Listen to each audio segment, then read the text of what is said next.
baik pemirsa, masih di dialog spesial dan kita masih membahas mengenai responsif gender dan juga kekerasan terhadap perempuan. Bang Mei, tadi itu katakan harus ada pendidikan seks dini begitu ya di kalangan masyarakat, terutama juga mungkin di sekolah-sekolah. Nah, tapi bentuknya seperti apa nih? Kalau kita keluarga misalkan seperti itu, hal kecil aja dulu di keluarga. Ini harusnya seperti apa sehingga memang kalau kita lihat bukan hanya pelakunya orang yang jauh gitu dari korban, ternyata orang-orang dekat juga melakukan hal tersebut begitu. Nah, sebenarnya apa yang terjadi dan pendidikan seks seperti apa yang pertama orang tua harus menjelaskan lebih awal, lebih dini seperti kita sampaikan sebelum iklan tadi kepada anaknya soal alat tubuhnya, misalnya nama-namanya ya, itu harus dijelaskan dari kecil. Kemudian tidur misalnya, suatu saat saya melakukan liputan di Timor Leste, saya lupa tahunnya, dan saya menemukan satu keluarga itu dengan anaknya 8 begitu, dengan ukuran kamar yang kecil, dan mereka harus tidur di situ setiap malam. Itu memang itu salah satu contoh saja, tapi juga itu mungkin terjadi di beberapa tempat di negeri ini. Untuk itu misalnya tidur malam dengan anak-anak juga ada jam-jam tertentu oleh orang tua, jam les gitu ya, yang dalam tanda kutip yang juga harus diatur dengan baik. Anak sekarang pintar loh, pintar ngintipnya. Ya, selain ngintip di medsos, dia juga ngintip yang secara langsungnya itu juga ada. Apalagi dengan misalnya beredarnya kaset-kaset VCD porno yang tadi lewat medsos saja di YouTube itu bisa disaksikan. Begitu juga dengan di sekolah kan anak-anak kita zaman kita dulu ada pelajaran biologi misalnya, itu sudah dijelaskan dengan baik. Nah, mungkin itu juga kembali kepada guru untuk terus-terus mengingatkan, apalagi dengan kasus yang belakangan terjadi kepada anak-anak yang melakukannya adalah orang-orang di lingkungan keluarganya sendiri. Oke, ini sebenarnya harus dititik beratkan ke hukuman atau pencegahannya sih, Mbak? Dua-duanya harus berjalan, jadi hukumnya harus kuat, keluarga juga harus kuat, pengawasan pun harus kuat, jadi semuanya harus berjalan sama-sama, tidak bisa satu berjalan duluan baru satu nggak bisa.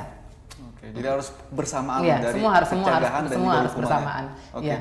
Baik, kalau kita lihat tadi ada media yang memang berperan penting juga untuk mensosialisasikan hal ini. Begitu. Nah, tadi dikatakan bagaimana sebenarnya penulisan ini bisa diterima oleh masyarakat dan tidak menimbulkan lagi provokatif kembali yang baru begitu. Dalam konteks lokal, persoalan yang kita obrolkan saat ini memang menjadi wacana yang menarik untuk semua media untuk menulisnya. Terus juga menjadi wacana yang menarik untuk diperdebatkan seperti yang kita sedang perdebatkan hari ini yang berkaitan dengan media dan perempuan. Hal ini juga misalnya kita dapat lihat dari eksisnya atau mungkin tampilan media dalam pemberitaan. Contohnya, seorang korban permokosaan misalnya kadang justru diberitakan dalam posisi yang dihakimi sebagai perempuan penggoda, seperti yang saya sampaikan di awal, bukan karena kriminalitasnya. Dan tidak cukup sampai di situ. Kadang-kadang media juga, kita juga masih menggambarkan perempuan yang baik itu ibu yang tinggal di rumah, menjaga anak, menunggu keluarga saja, dan kalaupun mengakui aktivitas perempuan itu di ruang publik, media tetap melekatkan image bahwa keberhasilan yang diperoleh oleh perempuan itu adalah hasil kompromi daripada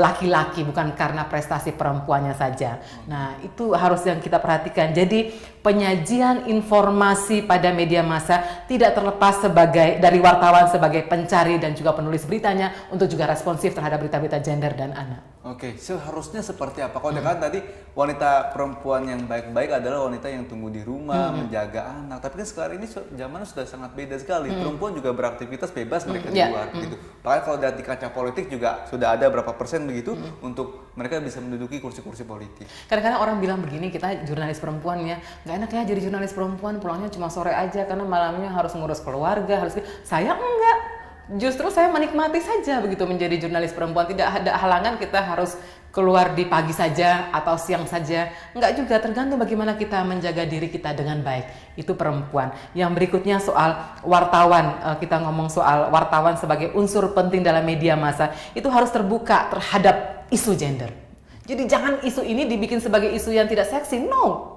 Itu makanya perempuan kayaknya harus bersatu ya, jadi untuk mencubit teman-teman media, mencubit kita sendiri supaya hal ini harus diperhatikan dengan baik sehingga penulisan berita yang bias gender itu dapat dihindari. Selain wartawan, kemudian kebijakan daripada pemerintah daerah yang disampaikan kepada sebuah media cetak kepada khalayak, terdapat beberapa posisi penting dalam pengelolaan pemberitaan media sehingga jangan saja cuma memberikan pelatihan kepada perempuan saja, media pun harus diberikan pelatihan jurnalis bagaimana cara menulis berita perempuan yang baik dan itu menjadi berita yang seksi dan menjadi headline. Kadang-kadang kalau kita lihat di koran itu porsi soal perempuan itu kadang-kadang cuma di kolom kecil saja atau porsinya soal misalnya artis A lekuknya seksi atau operasi mata, tapi prestasinya tidak ditulis. Yang ditulis adalah dia diperkosa, dia dipukulin, KDRT. Tapi prestasi perempuannya di desa yang kuat, yang 20 tahun misalnya bertani dan menyekolahkan anaknya menjadi dokter misalnya,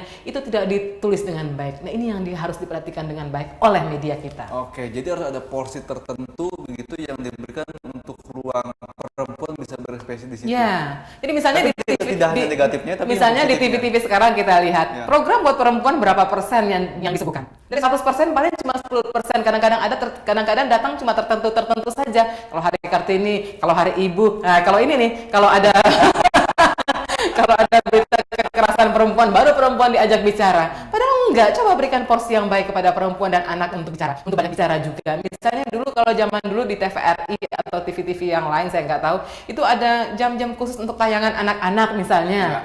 Sekarang coba kita hitung. Mari kita hitung dengan sungguh-sungguh, paling juga film-film kartun, tapi juga kadang-kadang film kartunnya juga sekarang udah aneh-aneh tuh ceritanya.